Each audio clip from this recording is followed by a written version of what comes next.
ঢাকায় বাসায় তো ফিরলাম, কিন্তু বাসায় সব তরকার থাকলেও মাছ তো নাই। তাহলে কি করে রান্না করব বলুন তো? কি এক জ্বালায় পড়েছি, তাই না? আসসালামু আলাইকুম, কেমন আছেন সবাই? আলহামদুলিল্লাহ, আমি অনেক ভালো আছি। আপনারা যে যেখানে আছেন নিশ্চয়ই ভালো আছেন। চলে আসলাম আপনাদের মাঝে নতুন আরেকটি ব্লগ নিয়ে। যে যেখানেই আছেন সেখান থেকেই আমার ব্লগটি উপভোগ করার জন্য আপনাকে অসংখ্য ধন্যবাদ জানিয়ে শুরু করছি মূল ভিডিও। এই যে মাছের বাজারে চলে আসছিলাম। তা ঈদের পরে তো আমি তো বাড়ির থেকে চলে আসছি ঠিকই, কিন্তু মাছওয়ালারা ঠিক মতো আসেনি, আর সেজন্যই এত প্যারা। কয়েকজন মাত্র মাছওয়ালা আসাতে মাছের দাম এতটাই বেশি চাচ্ছিল, তা কি বলবো, মনে হচ্ছিল মাছ না কিনেই চলে আসি। কিন্তু নিরুপায় হয়ে মাছ না কিনে বাসায়ও যেতে পারছি না, এদিকে মাছ ঠিকমতো পাচ্ছিও না, যা পাচ্ছি তেমন একটা সতেজ না। যাই হোক, গেছিলাম অন্য মাছের সন্ধানে, কিন্তু কপালে না থাকলে যা হয়। আর ইলিশের দিক চোখ নাই দিলাম। বাবা, একটা ছোটোখাটো ইলিশ সে এখন বলে 900-1100 টাকা করে কেজি, যে ইলিশ 300-400 টাকায় বিক্রি হয়। যাই হোক, আমি চাইছিলাম একটু রুই কাতলার ভিতরে বড় বড়, কিন্তু সেরকম কোনো মাছই ছিল না। আর যা ছিল মনে হচ্ছিল ঈদের আগের মাছ, বরফ দেওয়া ফ্রোজেন করা এমন। মাছ থেকে না কেমন একটা বাজে বাজে স্মেল বেরোচ্ছিল, যে কারণে নিতে আর সাহস পাইনি। আর যা বাজারে যতটুকু মাছ আসছিল তার দাম হচ্ছে আকাশচুম্বী।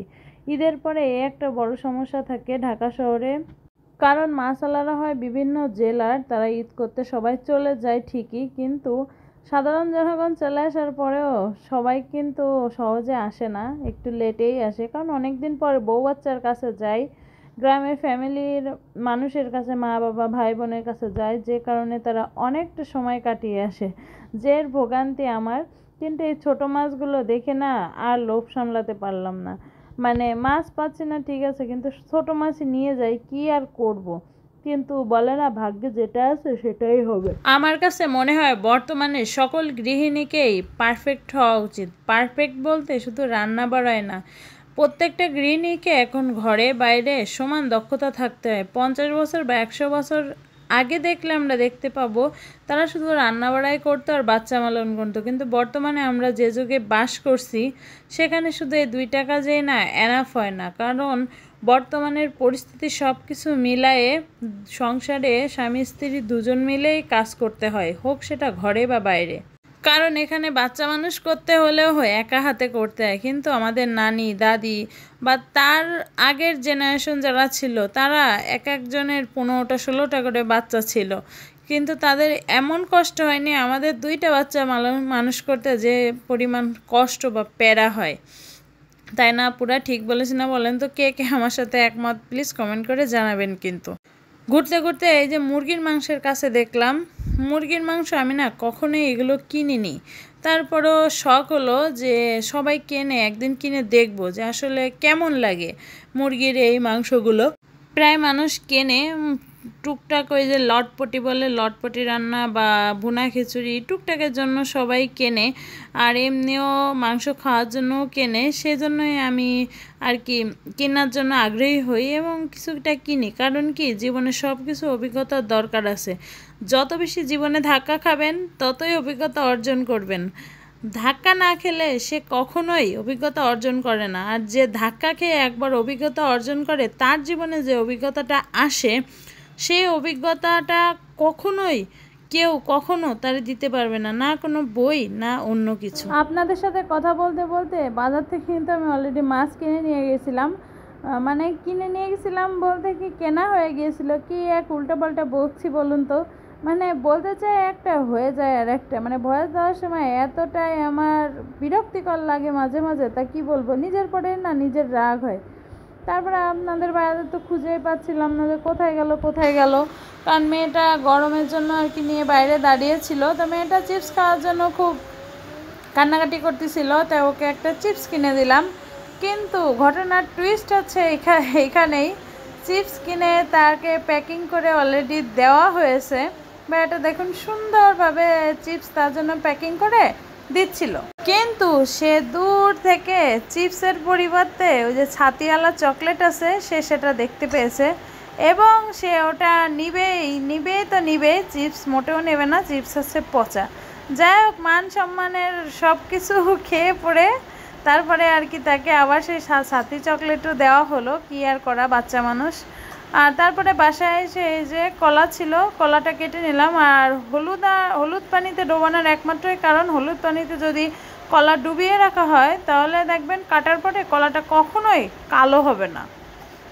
আর বাজার থেকে এই যে নিয়ে এসেছিলাম ছোট ছোট চান্দা মাছ, আছে চচ্চড়ি করে খাওয়ার জন্য। আমি কিন্তু ছোট মাছ খেতে খুবই ভালোবাসি, সেজন্যই তা যা পাইছিলাম, বড় মাছ তো তেমন আর পাইলাম না পাওয়ার কারণে এই যে পাবদা মাছ আর এই চান্দা মাছই নিয়ে আসছি। তো চান্দা মাছ এতটাই ছোটো, এতে কোটা লাগবে না, শুধু ভালোভাবে বেছে ফেললেই হবে। তাই বেছে নিচ্ছিলাম চান্দা মাছগুলো সুন্দরভাবে।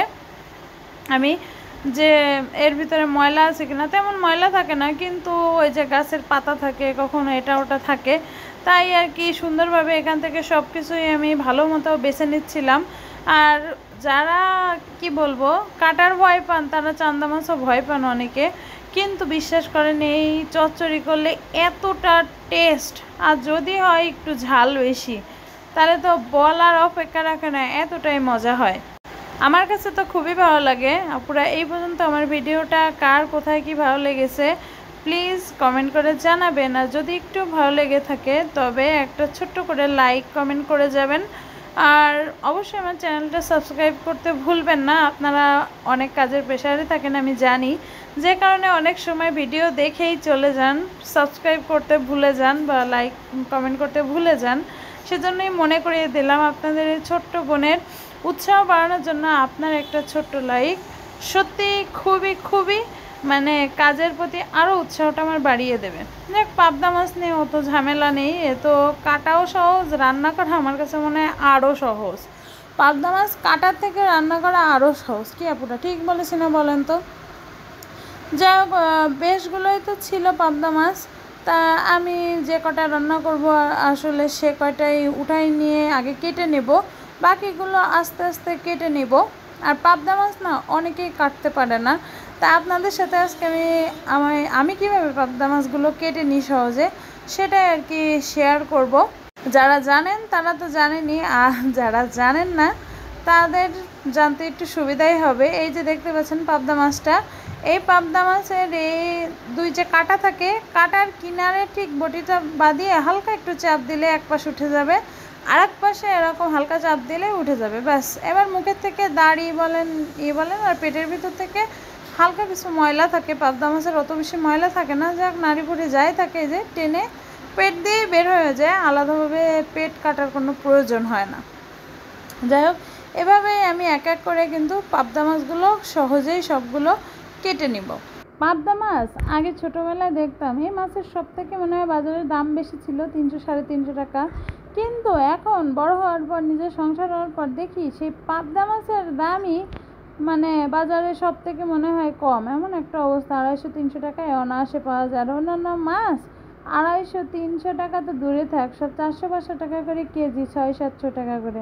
মানে বর্তমানে পাবদা মাছের কেন জানি কোনো চারাই নাই, এরকম একটা অবস্থা। এর দাম এতটাই কম, মানে অন্যান্য মাছের তুলনায় আর কি পাবদা মাছের দাম কম। কিন্তু পাবদা মাছ ছোটো বাচ্চারা খেতে যেমন পছন্দ করে, আমার মেয়ে তো খুবই পছন্দ করে।